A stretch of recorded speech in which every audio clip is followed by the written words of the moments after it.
Well, good morning again, and I hope everybody had a great weekend and enjoyed their Super Bowl. And one of the great things about the Super Bowl for me is I always love the fact that no matter if you're a fantasy football follower, whether you're a diehard fan, whether you just even if you don't care about football at all, everybody can come together and appreciate several hours of a sporting event that just takes our mind off of everything else. And there's a lot of weight that we all carry, no matter if you're inside of work, outside of work, living life, have kids, don't have kids, have ailing parents, have youthful parents. It doesn't really matter. We're all carrying something.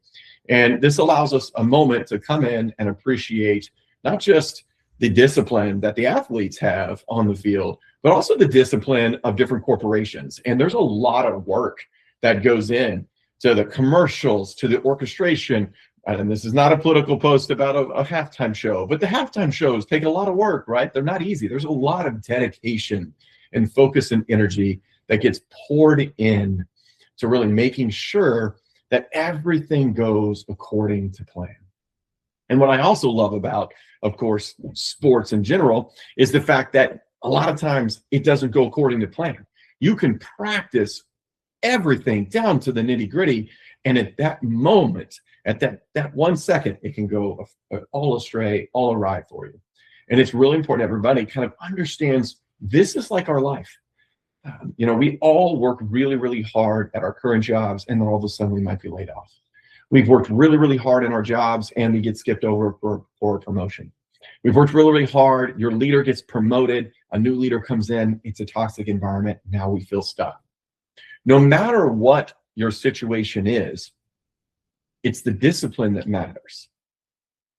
And when we feel those moments of being stuck, and I was going back through and looking through our different Mindset Mondays over all of last month and leading into this one, I realized I wanted to really lean into this idea again around the negotiation with ourselves. And if you haven't had a chance to go read Michael's post that he put into the Mindset channel, I think it's worth it because it builds upon this same concept and the same idea that I'm really going to share with you, which is really the simple start for this week is stop negotiating with yourself.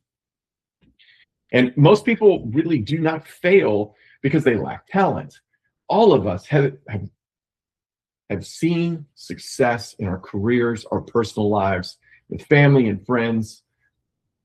But what happens to us when there's something that happens in our lives that derails us is all of a sudden we start to fail because we keep renegotiating the deal that we've already made with ourselves.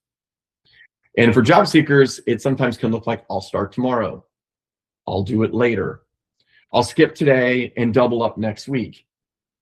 And if you're in a role, you can use those exact same terms. That negotiation might be quiet. Maybe friends and family don't hear it. Maybe your significant other doesn't hear it. But that's exactly why it's dangerous. Because the person who hears it is you. And it's what truly starts to erode in these moments and moves clarity away from you, and anxiety fills inside of our souls. It erodes the trust that you formed with yourself. And so the idea that I want us to move in this conversation this week is that discipline is not intensity. Discipline is repeatable. And so if you can build a proper discipline inside yourself, trust will come back. You'll believe in yourself. And I had a great conversation actually with James Wade, who's an alumni of ours. We did his success story this weekend, and we talked about this. And he really described, and he made the concept, I could go really, really hard for about a week, right? And anyone could go hard even for a day. But very few people can string days together. And that's something that was really unique about his story and so many other stories that I'm blessed to be able to hear and be a part of, is the individuals that climb out of these holes, that build trust back with themselves. They do it by showing up daily. And behavioral research totally backs this up. Studies on habit formation and self-regulation show up, that consistent, repeatable actions outperforms bursts of effort, especially when you have stress. And that's the consistency that looks boring. It's the mundane tasks, but it's the exact reason why the results that we're looking for appear to be so rare in the current culture and in the current market that we see for job seekers. It's a constant culture of quick fixes and easy way outs. And that's just not the case. AI is awesome, but it can't solve your problems. There's tools, and you can spend hundreds of thousands of dollars on all these tools. But if you don't know the one-on-ones, if you don't understand your story and where you're going, it won't work. So here's why the timing of what we're discussing right now really makes sense, right? We're entering the second week of February, and the timing matters so much. It's much like when I gave the message of going into the holidays, and Tina, with her great knowledge that she shared about how not only recruiters work, but how companies work through that busy time. This is when everyone is coming back. So the timing matters. Historically, in March and April, they are the peak hiring months. And you might say, oh, well, that's just natural trends. No, it's because the busyness has slowed. Everything is all the SKOs are over. Budgets are finalized. Headcount has all been approved at this point. Leadership teams are done planning, and now they're shifting into execution. The habits that needed to be formed and built over the course of the last month for every one of those corporations are now being executed. And so this is important because we know that based on LinkedIn, Harvard Business Review studies, that the market has appeared frozen and it will soften up right now. Some would even say warming up, no pun intended, considering most of us are still very, very cold. But that is the idea here, that this all around us, there is a thawing out of this lack of hiring. We're seeing some traction in our own community already. Last week was great. I mean, there's a lot of individuals who've now moved and shifted into roles. Networking is starting to work because people are back. We're seeing the momentum. So how do we make sure that we don't make any mistakes? Well, here's the mistake that we see over and over again, that people wait for motivation before they ever build their structure. They want someone to come in here and motivate them and pump them up. They want to they want to be that driver. No. We're gonna build that ourselves, right? They want to wait for clarity. I want to know what I need to do before I do it. Nope. It's important that before you have clarity, you commit to a discipline. People wait for interviews before they start taking daily action to prepare and practice those interviews. If you can see here, everything's backwards. Psychology research on motivation is very clear in this. Action creates motivation. Motivation does not create action. You guys know I love a good cup of coffee, but that cup of coffee I know is finite energy. If I don't prepare and have the right disciplines, if I don't take care of my body, if I don't sleep, then I will be perpetually tired. The coffee can give me a 30-minute jolt, but that's not going to get me the habits and the success that I need, right? Same analogy applies to a job seeker. If you wait to feel ready to commit to daily momentum, then you're already behind. When momentum is delayed, right, then your confidence erodes, that trust fades, and the season that is going to be a rewarding season for so many people will pass you by, because you might do a sprint this week, but if you fall off next week, now you're a week behind. The key here is not that you have to go and waste all your energy right away. It's to build processes and habits for yourself so the next day doesn't feel so hard. Consistency is what we're driving for. So you guys all know we say, we're looking for the right job, not any job. And that is so true in this concept that we're framing right now. And it's really not about landing not just a job. It's really focused in on that idea of landing the right job. Because if you don't know your story, if you don't understand how that story links to how you're going to solve this company's problem, then your questions will land flat.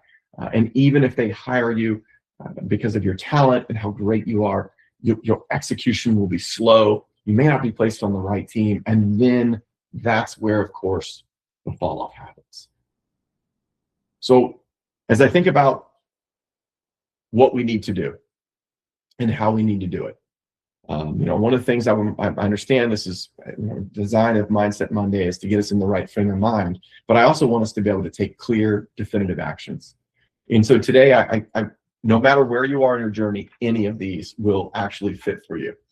And I want consistency to make sense. So we talked last week, and if you didn't see it, go get it. There's a sheet that I built out there for everybody to be able to really work inside of it. And you can start to pick out these small steps for yourself, right? The 7-day reset, pick 1 or 2 things, start getting better at it, go back and get that sheet. This is a good way for you to kind of think through some of these things. And I want to double back down on it because this is an evolution. If you used the sheet last week, great, that's wonderful. Let's build upon that.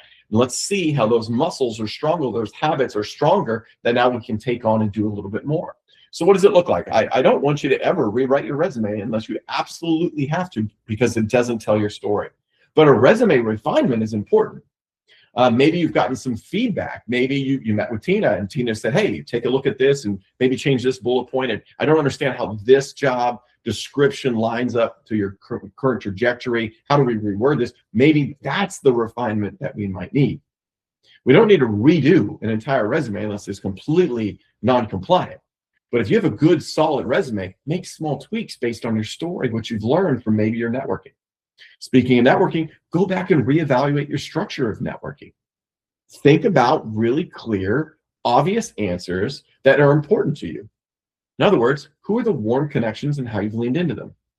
How have those warm connections, have you navigated those conversations? Are they positive conversations that expanded that network? Did you build your network tree properly? Did that expand and now move? And maybe it's filtering into, for some of us who starting to have some success now, we're seeing how cold, blind, and warm are eroding on top of each other. And maybe we're finding that sweet spot in the center. If that's the case, how are you nurturing that sweet spot of those relationships that are now opening up the doors?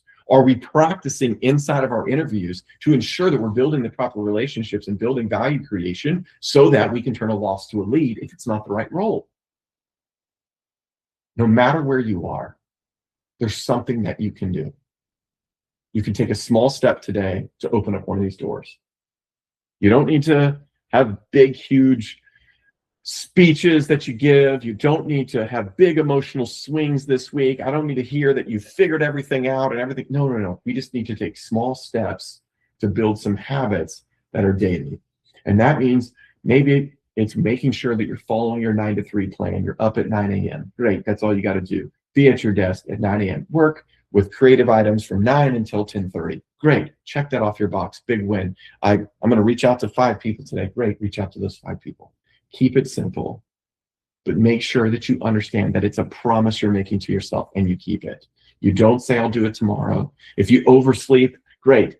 Get out of bed and make the best of that day. Don't wait for tomorrow just because you overslept. So it's like, as I close and wrap this up, I really want to lean on this for everybody, right? There's only one thing. Just don't negotiate with yourself anymore. Make it a non-negotiable, whatever that might be today, and just take action on it. So when we hang up from this call, I'll ask, of course, all the folks that are on here if they want to share what their one non-negotiable is. But for all of you that are listening, what's yours? You're going to write it down, recommend it. You're going to put it on your whiteboard, sticky note. Maybe it's on your mirror. What's the non-negotiable for you today that will lead you to be more productive tomorrow, that will give you the opportunity and the chance to be really great on that third day, that'll set you up for your fourth? It's not about being louder. It's not about being busier. It's about just being steadier and creating an environment for you to stay inside the work that you're creating to help yourself.